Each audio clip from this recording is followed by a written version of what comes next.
পরম রমণীয় কৈলাস পর্বতের শিখরে ভক্তি সাধনার শ্রেষ্ঠ পাত্র শঙ্করকে দেবী পার্বতী ভক্তি সহকারে প্রণাম করিয়া জিজ্ঞাসা করিলেন, বিশেষত গুরুগীতা অত্যন্ত গোপনীয় বিদ্যা। হে প্রভু, আপনি অনুগ্রহ করিয়া আমাকে সব কিছু বলুন, আমি শুনি।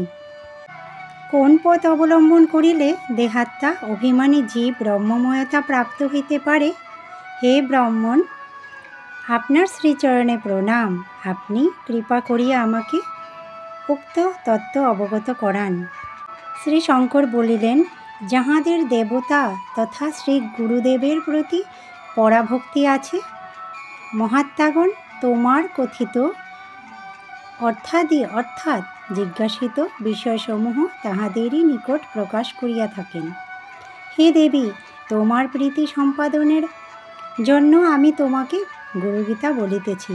তুমি আমার স্বরূপা, জনসাধারণের উপকারের জন্য ইতিপূর্বে কেহ এইরূপ প্রশ্ন করে নাই। ত্রিলোকের দুর্লভ বস্তু তোমাকে বলিতেছি, তুমি শ্রবণ করো।